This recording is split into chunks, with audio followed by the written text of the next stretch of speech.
Okay, so I'm Pete Holton here from Sail LT. I'm here with the superstar of windsurfing, Scotty O'Connor, who's very generously agreed to chat to chat to us at Sail LT. So, good morning, Scotty. Morning, Peter, and superstar. I think that's a little bit pulling a long string, but anyway, you've asked me a few questions, so I'll start off with my career. Basically, started off sailing dinghies like most of the gang. I was lucky enough to come up with a lot of good windsurfers like Bobby Wilmot, Greg Hyde, Tom Ledecky, Stuart Gilbert. We had Mark Long, Grant Long. We had a great racing career with the boys. And that was based around Sydney, Scotty. That was like all doing Manly Juniors, Flying Ants, Flying 11s, Cherubs. So we all grew up in that sort of era. I left school and was a sailmaker for Hugh Trahan, who was Blue Peter Sails, tactician on Australia too when they won the America's Cup. So he was a pretty cool bloke. Yeah. Then around about 96, 97, there was a container of windsurfers brought into the country. And somehow my father got one of the first 40 and thought it'd be a good crossover sport between rugby and sailing. Hence, I never knew that it would take off in my life, and my whole life has been revolved around windsurfing. So, yeah, so we did all the windsurfing racing. And around about 1980, maybe 79, Mark Paul and Mike Maguire were really instrumental in starting to chop off the backs of the boards of the windsurfers. We call them the choppers. And then started to make some proper wave boards. And then went to Hawaii. And that's when Mark and Mike and myself, which I was a young fella then, I was just hanging off their shirt tails. Yeah. First year we did the Pan Am Cup. My parents took me there. Met Robbie National, the gang. About 77. So we did the Hawaii thing, and we're just right time at right place, and we're so lucky to be in that whole era of, from 12-foot boards down to 6'8" boards. I think we went to at one stage, which was a lot of fun. Windsurfing was just booming in the early 80s to the mid 80s, and we were very lucky. So then found it was a lot more fun to live in Hawaii. Did a lot of sail design with a few of the gang, Bar Gastra, and then we went to North, and also a lot of board design with Terry Fitzgerald. So that gave me an income with our other sponsors like Rip Cole, Neil Pride, or whoever else with. That was a good time. A lot of the Aussies came over, like my best mate, Rowie Cudmore. We did a lot of sailing together. Dougal Knox would come over, everyone had to test themselves in Hawaii. So, and I think the Australians, we did okay. Some kid called Jason Polikow and Hedgie made it to the final of the of Who Keeper. I must say I nearly cried that day because two Aussies I got beaten by Robbie Nash and Mike Waltz, all these nobodies. And to see two Aussies in the final of Who Keeper, man, that was the coolest day ever. Fantastic. Oh, so they were really like the glory days of windsurfing, Scotty. Okay, so then obviously that couldn't last forever. So what was the next stage of your life, Scotty? Yeah, I did something really different than most people. I didn't go back and get a job. I bought a little island in Fiji. You bought an island? Well, I bought a 99-year lease. So with some friends. Yeah, Mike Waltz is one of them, a sailing buddy. So that was sort of a bit out. And what attracted you to Fiji at that point then, Scotty? I guess I've been going to Hawaii and living there for 10 years on and off through the years. And then we went to Fiji for, I think, Tracks Magazine, and we did a thing for Fiji Surf Travel, Fiji Surf. And we surfed and we windsurfed and went, man, we actually fly straight over the top of Fiji to go to Hawaii. And there's no one in Fiji, and it's pretty bloody good, cloud break and restaurants and the mostly lefts and the windsurfing. So I decided not to go back to Hawaii, and all my Hawaiian friends being Dave Kalama, Pete Cabrina, Robbie, Laird, Mark Angel, all the boys. Where are you, Scotty? So I'm in Fiji. So the boys started coming down, and that started about a 5-year 5 years, every July we'd meet at Plantation and then go and windsurf out at Cloudbreak and the Mochi Lefts. And then Waltz and I were dumb enough to buy it. So, and yeah, so that started our whole thing. And yeah, the Hawaiians were very part of that in the beginning, and still are. So yeah, that was a good little thing. And yeah, it's probably not what everyone does, but I don't usually do what everyone else does. So Scotty, that was literally just a deserted desert island, was it, when you actually took the lease on? Yeah, there was 2 coconut trees, and one was snapped in half from the last cyclone. So yeah, it was a barren little place, and I asked everyone to.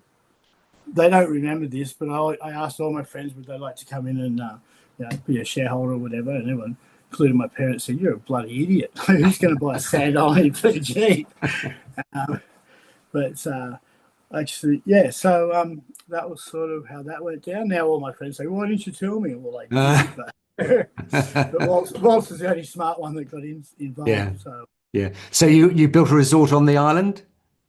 yeah, we built a resort, and it turned out to be one of the most famous water sports resorts in the world, I think, at the moment, the Motu Island. So very proud of what we achieved with that. Fantastic. But sold my shares out of that and moved on and got yeah. It sounds fantastic. So how much of your time is over there now, Scotty? I've been about 4 or 5 months a year. Last year, wow. I was putting the boat back together last year, putting new engines in it. So that was a lot of time. But now, I just want to go back to the fishing comps and when there's good surf, good swell. Now, something that's coming up that you've got organised over in Fiji is the Oceanic Regatta. I think that's all right. Oceanic Cup, and we're trying to do it again this year. We're just going to do it out of Wunda Marina. Yeah. So just give me the dates of that event. Oh yeah. So the dates are the 7th to the 10th of June. Yeah. And it's at Wunda Marina. Yeah. There's accommodation there if you want to ring early and book. Just some, and there's also a few other resorts. But what we're going to do, it's we're down around marinas. You've got the Hilton, the Sheraton, the Radisson, Wyndham. There's all the 5-star resorts and the golf courses. There's also some cheaper accommodation, Nandi. What we'll be doing is going out of Denarau Marina every day, using my boat or one of my friends' boats, running us across to Wunda, which is only about a 10-minute boat ride instead of a 45, 50-minute car ride. And 4 days of racing, slalom, marathon, bit of fun, and then I think it finishes on the Tuesday, and then you come for the week and come hang out. We go fishing or go island hopping Scotty style. Fantastic. Oh, sounds glorious. There are going to be some charter boards available, Scotty? I hear, there's 25 charter boards available. Fantastic. So if people do just want to come for a fantastic windsurfing holiday in a glorious location. Just get a taste of Fiji, mate. It's good. But, if any more information, you can give me my email address or whatever, and I'll help them out as much as possible. Come over and have some fun. Yeah, well, sounds fantastic, and that good on you for getting that organised with your group over there, Scotty. Just at that time of the year, any indication of the sort of wind speeds that can be expected? So it's usually around 10 to 18 knots in the afternoon. Oh, beautiful. And then with the marathon, is that what's the plan with the marathon? Because in those beautiful tropical waters, Scotty, that would be a really an epic. Well, I could lie to you and tell you that I know exactly what we're going to do, but I have no idea. I'd say from Wunda we'd probably race out to one of the closest islands. Again, depending on the wind, which island we go to. Yeah, fantastic. Okay, so we know a bit more about you now, Scotty. For people who didn't, very modest in your summary of your career there. You're actually been inducted into the Windsurfer Hall of Fame. You're actually in the Windsurfer Class Hall of Fame. So obviously over the years you've had a major contribution to windsurfing, which I think I've been very lucky. Yeah. And I met you for the first time in Mondello at the first Windsurfer Worlds that I did, and since then you've been to Perth, and then met you again in Spain. So you've still been pretty active on the in the Windsurfer class. So just a quick quick wrap for the Windsurfer class. What is it you like about the redesigned Windsurfer? Man, can I say it saved me coming back from Fiji and having not much to do. and hanging out with Dolly and Paulie and Rowie and all my good mates again, Stewie. Just have that camaraderie again of what we had back in the 70s. One design boards, rig them up, don't unrig them. As you say, 50% fun, 50% racing. On a Wednesday, I'll go out with 8 to 10 people. Sarah, Kenny, Mark, Paul, all the people I said before. I mean, 10 people, have a couple of pronies. That's what we call the prony club. Yeah. Team prony. And, mate, everyone's either an ex-world or current world or national champion. And, mate, we're all mates, but there's no love lost out there. We all want to you don't lose that competitive edge. So I think, that's been the thing. I've seen the big wheels come around, and we're doing what we loved at the beginning, you know? Yeah. Without waiting for 20 knots of wind. And Well, that's the thing. I obviously wasn't competing at anything like the level you were competing, but back in my 20s, I had a fantastic group of friends sailing the Mistral Superlight, going around the UK doing that, and European events. And I actually didn't think I'd ever meet make friends like that again. But you've managed to hang on to those friends. But I think the thing that I love about the LT is the fact it is so inclusive, and it's a great bunch of people. I mean, obviously, when we meet up with the Peroni crew, it's always great to meet you guys. But there's also fantastic people from Queensland and Josh, Seal Bashes 1 and 2, and and internationally, there's a great group, in all of the countries when we go and race there. So it really is, quite an amazing and unique class, isn't it? Well, before I go, I've got to mention Freddie Bogassian, one of my really good old mates, and I got to meet him again in Greece. Just 50? How long have I been doing? I'm 63, so I've been doing it since I was 16. Yeah, long bloody time. But to hang out with these friends again and stuff, it's really cool. Really, really cool. Yeah, it is quite unique. So I think the event in Fiji, Scotty, that is going to be an absolute ripper. So so we'll keep everybody up to date on that on the website, saillt.com. So if you want to get regular updates, just please go on to SailLT, sign up for the newsletter, and as and when we get more news, that's not just Scotty's event. There's events all around Europe. We've got all the events now for the North American circuit are actually on the site as well. So it's actually a great source of knowledge. So if you do want to keep up to date with everything Windsurfer LT, SailLT is your... And Pete, I just want to say before you go, thank you for everything, mate. You've been a breath of fresh air and really pushed the sport. So really appreciate what you've done for the LT class. Oh, well, look, it's my pleasure.